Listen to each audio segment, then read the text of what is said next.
Bonjour à tous, c'est un livre important et singulier, ni une encyclopédie, ni non plus une thèse, mais c'est un pavé, il y a 900 pages, écrit petit, avec tout un lot quand même de documents, de photos, d'illustrations formidables. C'est un voyage dans un temps héroïque sur les traces de ceux qui ont fait un voyage parfois sans retour pour venir se battre aux côtés des Français en France, tous ces hommes qui ont été jetés dans la fournaise de la Première Guerre mondiale. Et ce voyage n'est pas un roman de gare, mais c'est une invitation au voyage, un voyage savant, déroutant aussi, et profondément humain. Et c'est le travail qui a été accompli par un travail éminemment politique, évidemment, car ça répond au procès permanent qui a pu être fait par ceux qui dénoncent les crimes de la colonisation et qui exigent la repentance, qui parfois se trompent de cible. L'empire colonial français dans la Grande Guerre, un siècle d'histoire et de mémoire, vient d'être publié par l'Académie des sciences d'outre-mer.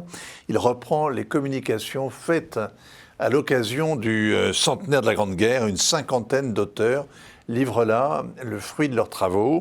Et c'est vous, Jeanne-Marie Amatrose, qui avez été la cheville ouvrière de ce travail considérable, un travail qui n'est pas simplement académique, c'est un livre formidable.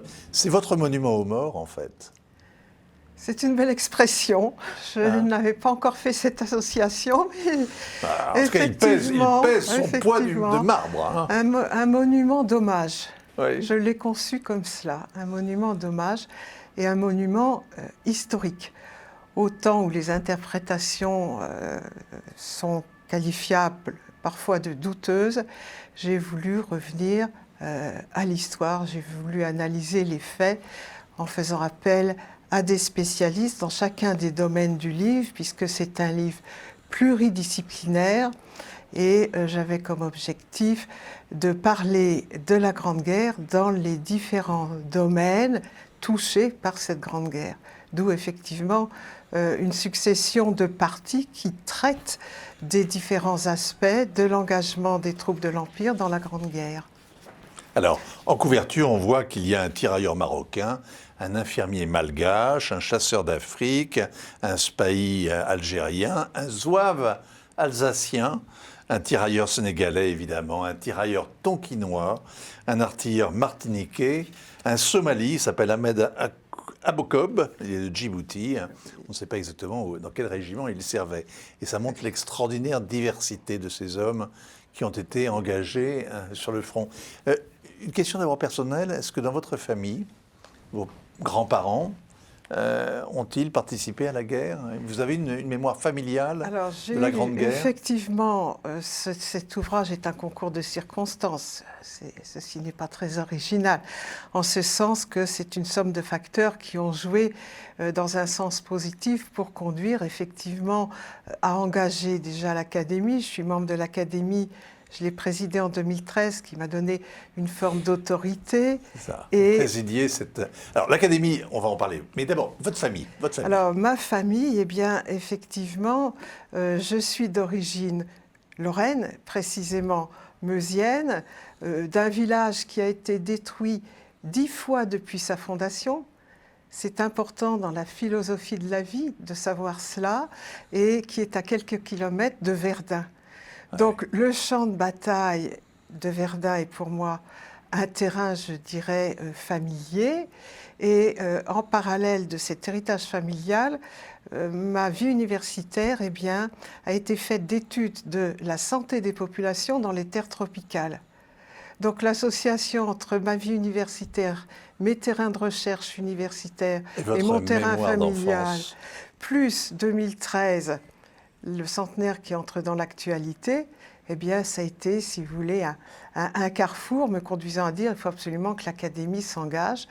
Et j'ai été soutenue par le secrétaire perpétuel Et je suis partie ainsi pour une aventure de toutes les années, c'est-à-dire 2014 à 2018. Parce que vous allez nous raconter, non seulement il y a eu toutes ces contributions, tous ces colloques, toutes ces séances consacrées à la Grande Guerre, mais il y a eu aussi des voyages sur le terrain. Ça a été vraiment une aventure à la fois savante et en même temps humaine, visiblement passionnante. Bon, mais votre village a été reconstruit une 11e fois. Oui, mais alors là aussi, la géographie sert à faire la guerre, c'est une expression bien connue. Mais ce village, c'est une butte témoin qui permet d'avoir, quand il n'y a pas de brouillard, une vue sur le champ de bataille, ce qui sera le champ de bataille de Verdun, les Hautes-Meuse. Ce qui fait que lors de l'invasion allemande, c'était tout de suite un objectif.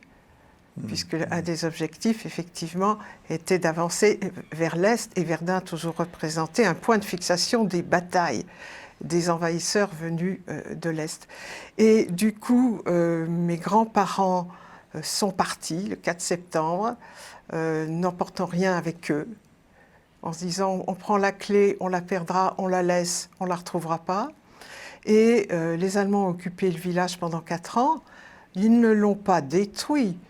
On était au mois d'août, septembre, il y avait les récoltes, il y avait la mirabelle à la cave, il y avait les vaches, etc. Donc les Allemands sont servis, ont occupé. Le village était un grand gîte, si l'on peut dire. Et le village a été détruit lors de l'offensive américaine d'octobre 18. Et donc le village n'était juste à la fin, juste à la fin, oui, dans ce mouvement de reconquête. Du coup, le village n'était pas reconstructible, ce qui fait qu'il s'est installé en bas. Installé en bas. Et mes grands-parents, mon grand-père a servi durant toute la guerre dans un fort au sud de Verdun. Son âge l'avait versé dans la territoriale, c'est-à-dire qu'il n'était pas sur le front. Et ma grand-mère faisait partie de ces milliers de réfugiés qui ont erré en France. À l'époque, on parlait de réfugiés, aujourd'hui on dirait déplacés. Donc ils ont erré en France, mais pris en charge par des organisations prenant en charge les réfugiés. D'accord. Et de l'autre côté, côté maternel ? C'était aussi une famille meusienne. C'était aussi une famille meusienne. Un peu d'histoire de France, parce que du côté maternel, mon père a fait la généalogie de la famille et est arrivé au XIe siècle avec des ancêtres qui combattaient les Anglais. Et quand l'affaire avec les Anglais était terminée, Charles VII leur a dit « Allez voir ce qui se passe maintenant au nord-est ». Et c'est comme ça que cette famille de Saintonge s'est implantée en Lorraine.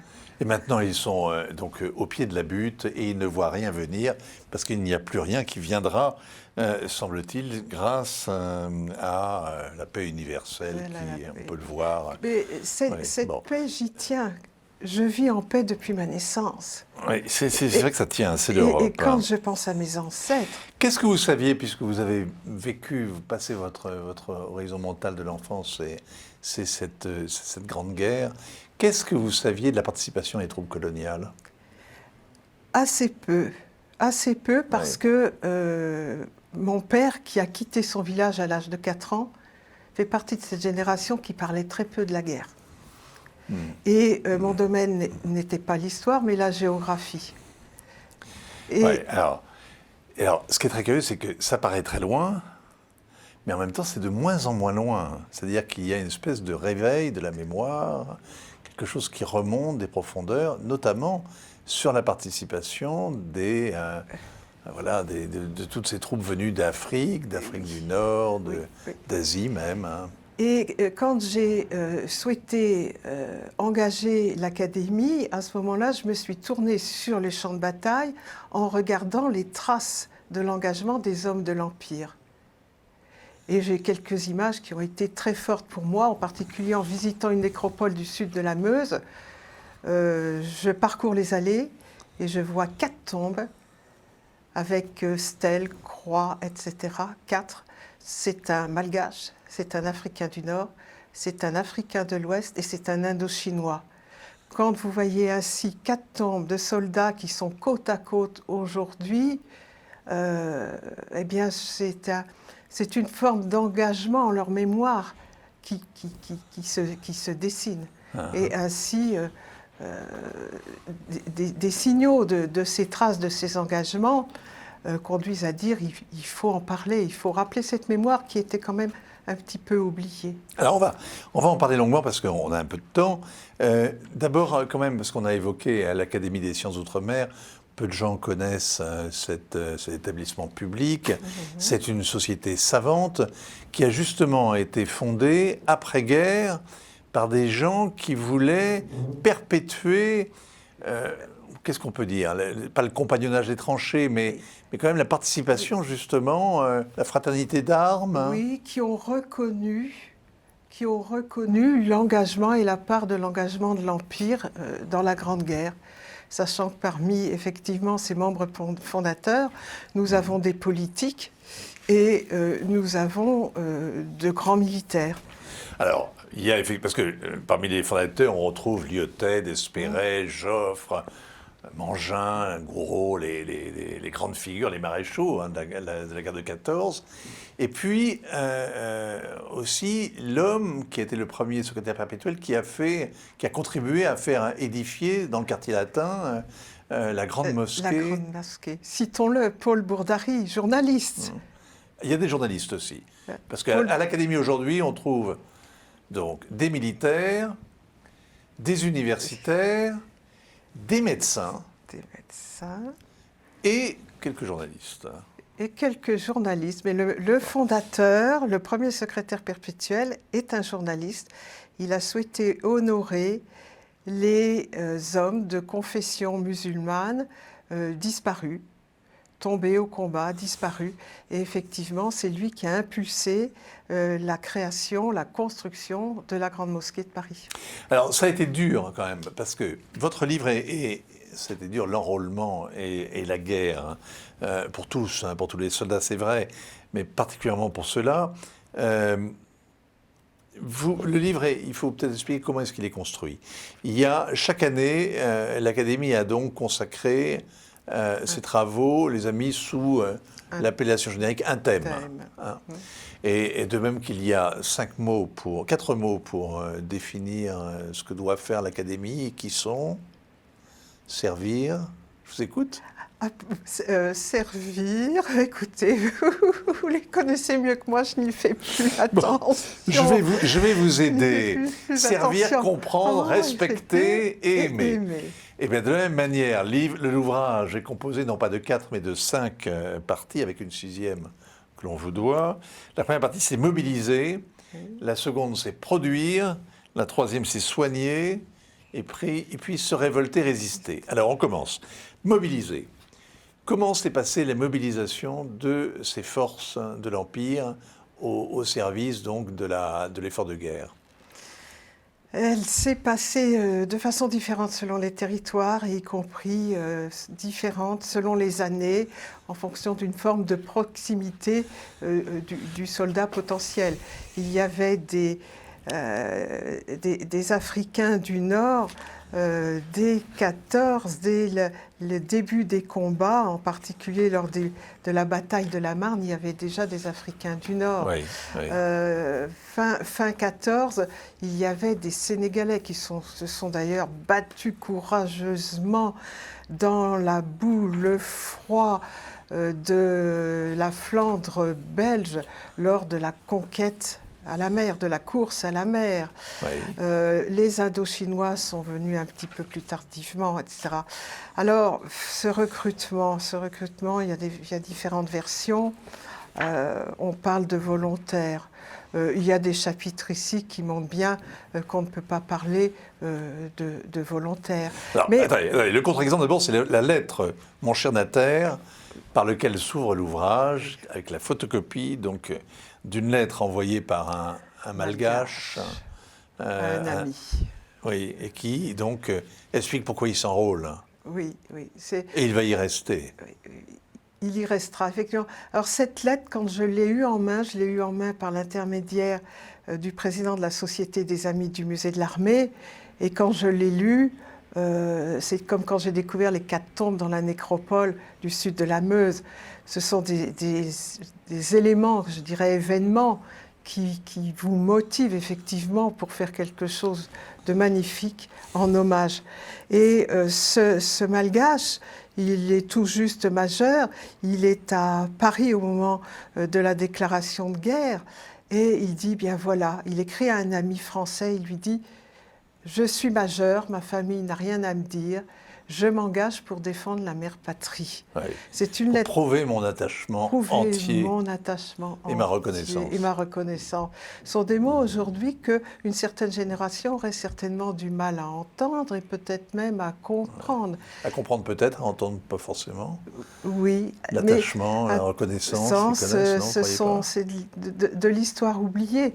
Et la grandeur de la France idéale, ça, ils auraient peut-être du mal à l'entendre. Joseph est mort en 16 sur la Somme. Alors j'ai fait des recherches pour essayer de retrouver Joseph, lui donner un nom au-delà d'un prénom. Oui. Et quand on consulte aujourd'hui les bases de données sur les disparus malgaches, des Joseph, eh bien, il y en a des milliers. Les malgaches, c'est 35 000 hommes engagés. Ouais. Et donc il y a des milliers de Joseph. Est-ce que les pertes sont aussi élevées? Je vous pose la question, mais je connais la réponse, parce que j'ai quand même lu un peu l'ouvrage. Vous faites litière d'une légende. Il n'y a pas plus de pertes dans les régiments coloniaux que dans le reste de l'armée engagée. Il y en a même moins que chez les Bretons, par exemple. Oui, moins que chez les Bretons, moins que chez les Auvergnats. Exactement. Exactement. Et les pertes sont du même ordre de grandeur, c'est-à-dire 16%. 16%, c'est quand même énorme, mais c'est pas de la chair à canon particulièrement. Tout le monde, tous les soldats, tous les régiments sont broyés par cette terrible... On n'est jamais dans un facteur simple. On est, comme vous le disiez, pour le recrutement, on a l'exemple de Joseph qui vient dire effectivement qu'il y a aussi des personnes qui étaient attachées. Et pour les pertes, c'est, je dirais, aussi compliqué.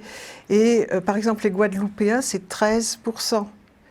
Et puis les causes de décès sont très différentes. Les premières causes de décès des Malgaches et des Indochinois, ce sont les maladies.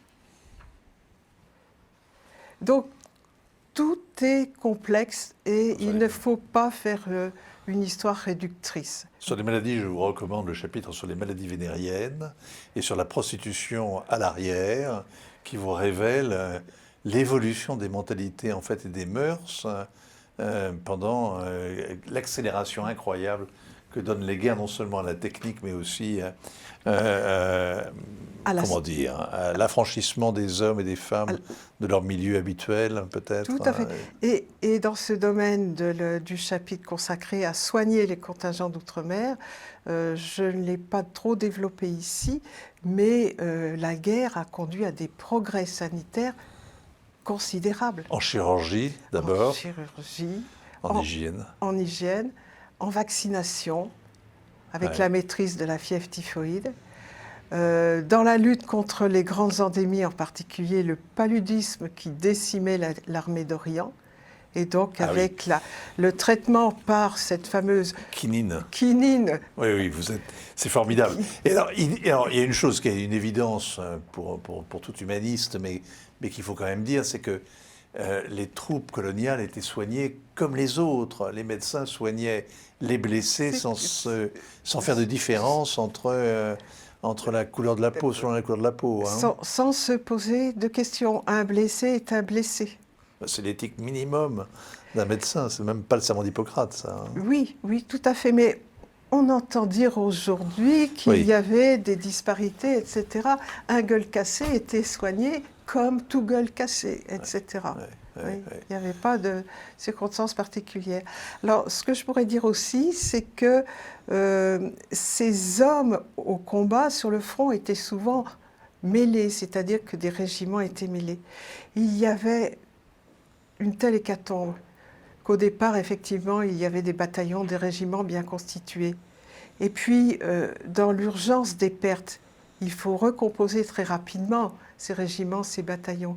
Ce qui fait qu'on est très vite arrivé à des régiments dits mixtes, avec association d'hommes de plusieurs origines. Et c'est comme ça que j'ai retrouvé dans la grande nécropole de Fleury-de-Vendômont, sur le champ de bataille de Verdun, il y a un carré musulman. C'est le plus important carré musulman, 492 tombes. Et en parcourant ce carré, au milieu du carré, je vois des stèles avec des noms indo-chinois. C'est le carré musulman. On peut toujours poser une hypothèse, mais enfin, elle n'est pas vraie. C'est-à-dire ce ne sont pas des indo-chinois musulmans. Mais c'est assez significatif de ces hommes qui sont rassemblés avec un objectif. Ces musulmans, ces indo-chinois, ils sont morts le 25 octobre. C'est le lendemain de la reprise du fort de Douaumont, 25 octobre 1916. Et en fait, ils étaient là pour aider les soldats avec tout ce qui est logistique, intendance. Et ils se sont trouvés pris dans le combat. Ils apportaient les repas, par exemple. Ils se sont trouvés pris dans le combat avec un bataillon de tirailleurs algériens. Résultat, au moment de l'enterrement, ils ont été mêlés, et ils ont été associés à ces troupes musulmanes, et du coup, ils se retrouvent aujourd'hui avec une stèle musulmane. Mais alors, ils sont enterrés, tournés vers la Mecque, hein? Oui, oui, parce que tout le carré est tourné vers la Mecque. Alors, c'est un fait qui est méconnu ou oublié, mais quand vous tombez sur un fait comme celui-là, je dirais que c'est une petite chose, toute petite chose dans la guerre, mais extrêmement intéressante et enrichissante, et qui montre effectivement cette mixité sur le terrain. Alors, ce que vous disiez quand même sur la conscription forcée, parce qu'on parle de mobiliser, a été la plus grande révolte coloniale de l'Afrique noire. Oui, mais à côté de cela, nous avons Blaise Diagne, député originaire de 4 comptoirs au Sénégal, et ces 4 comptoirs ont un statut particulier. Et Blaise Diagne a été élu et député à l'Assemblée. Et en 2018, Blaise Diagne a été le porteur d'une mission de recrutement de tirailleurs. Oui, donc il y a les deux. Mais il y a quand même il y a aussi eu quand même comme en Vendée en 93, il y a eu aussi des populations qui ont résisté à la conscription obligatoire. Oui. Et là, nous avons un chapitre sur le recrutement en Côte d'Ivoire qui montre bien, en plus avec des données qui sont extraites de consultations récentes d'archives, et qui montrent bien effectivement ces formes de révolte. Cinquième partie, honorer, on va très vite, hein, mais il nous reste très peu de temps. Honorer, commémorer. J'ai vu qu'il y avait on dit qu'il y a une résurgence de la mémoire dans les anciennes colonies. Il y a des lycéens à Madagascar qui ont profité de l'occasion de ce centenaire pour justement rendre hommage à leurs disparus. Parlez-nous, vous avez ressenti vous-même qu'il y avait un effet centenaire ? Ah oui, il y a un effet centenaire. On ne pouvait pas l'imaginer à ce point. On ne pouvait pas l'imaginer. Et ce livre, d'ailleurs, s'inscrit dans ce sillage avec un petit peu de retard, mais enfin, il s'inscrit totalement dans ce sillage. Il y a eu un effet centenaire. L'État a bien joué son rôle en créant la mission du centenaire de la Première Guerre mondiale, s'entourant de scientifiques, de façon à mobiliser les personnes, les collectivités territoriales jusqu'au sommet de l'État, avec l'itinérance mémorielle du président en novembre 2018. Et la réponse a été inespérée. Les familles sont allées ouvrir les malles du grand-père, de l'arrière-grand-père au grenier. Les écoles ont mobilisé leurs élèves, les collèges aussi, les collectivités territoriales, les régions, etc., avec des restaurations de monuments. Et dans le livre, il y a de beaux exemples de cette collaboration mémorielle et de restauration, en particulier à la Guadeloupe. La Guadeloupe, au début des années 20, avait un plan d'hommage à ses combattants avec l'édification de monuments, comme sur toutes les places de villages de la métropole. Et ces villages sont passés par un stade de dégradation, ont été restaurés à l'occasion du centenaire. 50 auteurs, médecins, universitaires, militaires, géographe. Conservateur aussi, conservateur de musée. 6 parties, parce que la 6e, il n'y a qu'un seul auteur, c'est Jeanne-Marie Amatrose, parce que vous faites une 6e partie sur les itinéraires mémoriels, sur les traces de l'engagement des hommes de l'Empire colonial français. On peut donc ainsi visiter la France sur les pas des poilus, en cherchant les traces qu'ils ont laissées. C'est quelque chose de très émouvant, je trouve, la façon dont vous avez abordé et dont vous avez fait ce travail particulier. France métropolitaine et du coup France lointaine aussi. Oui. France lointaine.